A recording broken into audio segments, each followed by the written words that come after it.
Let's talk the best and the worst of the Funko Toy Fair this week. Just this week. We're not going to go over previous week.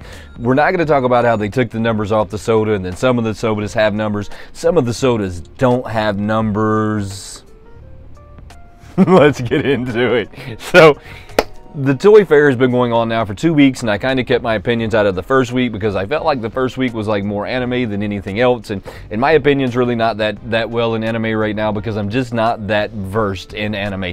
There's some of them like My Hero Academia that I'm pretty like into. There's Dragon Ball Z, maybe way back in the day I watched a little bit of that, but not a whole lot, so I've kind of been staying out of it. I think that maybe this year I'm going to get into One Piece and see like what's going on with that, but without further ado, let's talk about the Batman soda. Now, this Batman soda is really cool. It is a 15,000 piece limited run. If they stay true to this when they release it, it's 15,000 pieces, but we know here recently that Funko likes to change those numbers as they go. This is a really hot Batman, and to me this is a really cool, like how do you say it? It's a really cool homage. Did I say that right? I hope I said that right.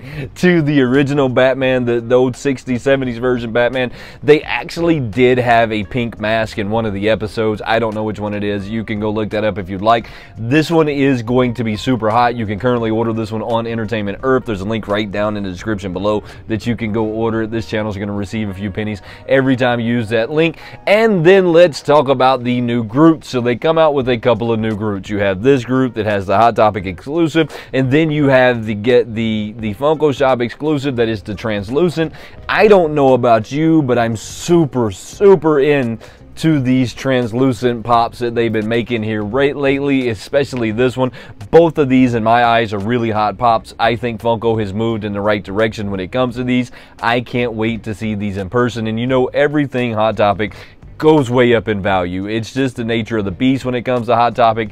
It's what happens. But they didn't stop there. They didn't stop there when it comes to Groot. They also made this 3-liter. I don't know if you've seen it. You kind of had to scroll to the right on Instagram. To the right. You kind of had to scroll to the right to catch this one. They are going to be making Groot in a 3-liter that looks like it's going to be a 10,000 piece run. The problem with the soda saying limited edition runs on there is they're not actually limited to that number.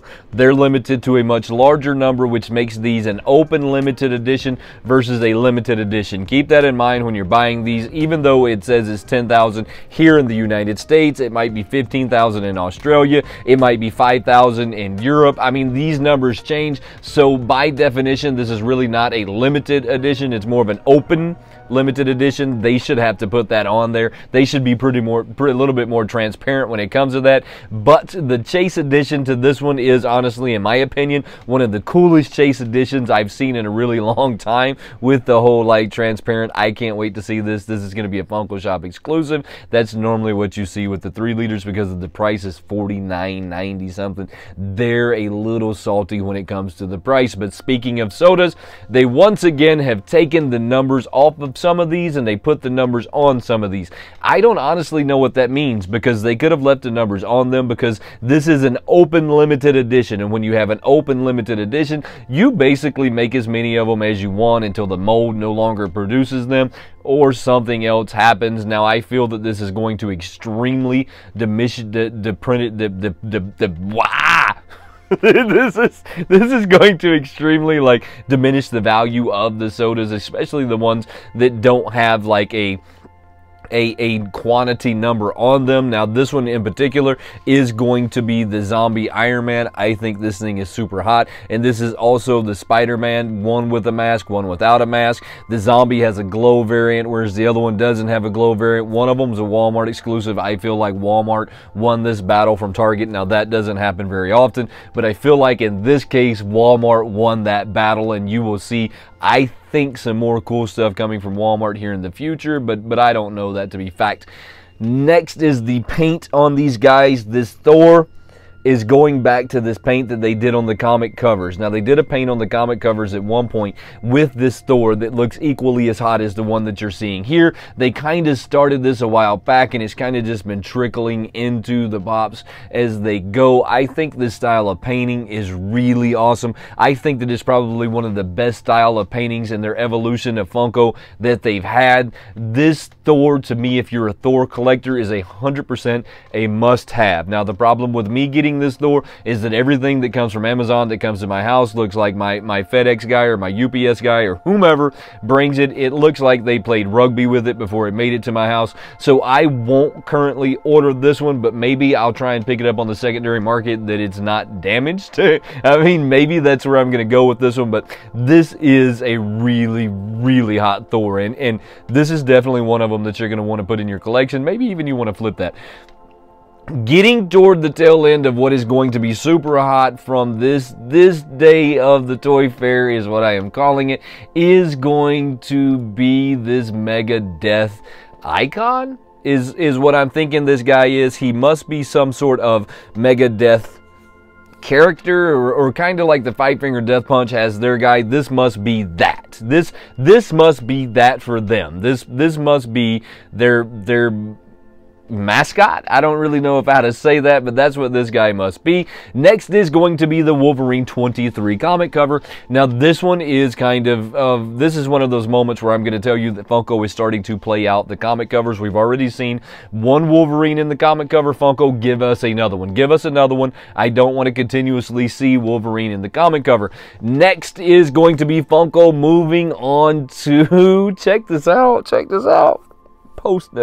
not posters, but puzzles. Funko is moving on to puzzles. This is Guardian of the Galaxy. It's super cool. A lot of people don't actually put puzzles together for the puzzle, though. They put puzzles together so that they can actually glue them to something and then hang them on the wall. I don't know if that's where Funko was trying to go with this, but Funko was looking more and more like a toy company every day versus a collector's company. Keep that in mind when you're looking at these. I'm not a fan. It's not something that I will be going after. The hottest item I think that they released for this day, this week of the toy fair is going to be this die-cast Mickey. Now, with Disney at their 100-year anniversary, this is not how long Disney parks have been open. This is how long Disney has been in business. So this is their 100th year anniversary. How could that even be possible? But it is. This is going to be the die-cast Mickey with the Chase variant. Now, I still feel like these Chase variants are super weak. If you've ever owned anything die-cast that did not have paint on it, like a Hot Wheel as a kid that you used a lot, it started to oxidize, and when they start to oxidize, they don't oxidize evenly. So the oxidation of these things will be super crazy. You're going to have one ear that's going to be oxidized, one ear that's not, one side that's going to look this way, one side that's not. I'm not a fan of them at all doing Chase variants this way. I wish that they would have done like just a plain red painted Mickey, or just painted it a completely different color altogether and then made that the Chase variant. I would have felt better about that inevitably, other than having something that might oxidize. I'm not saying that I'm not going after this one, because I do feel like this is one of the hottest items they've come out with in a really long time. This is going to be almost certainly a Funko Shop exclusive, so keep your eye out on that. And last but not least is going to be what I am calling the worst thing. Funko, what are you doing? So they did Thor's house, where you kind of have Bro Thor and Kong.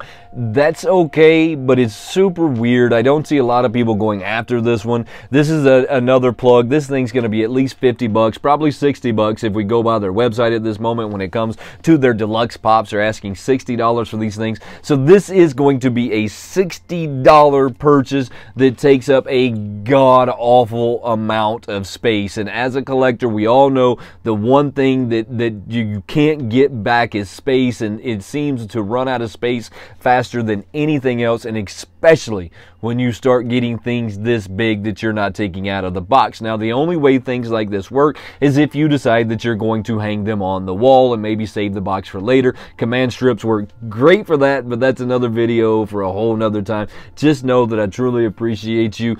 Coming up here on Monday is going to be my top picks for February, so make sure that you're keeping your eye out on that. I appreciate you, and I'm going to catch you next time. Have a good one.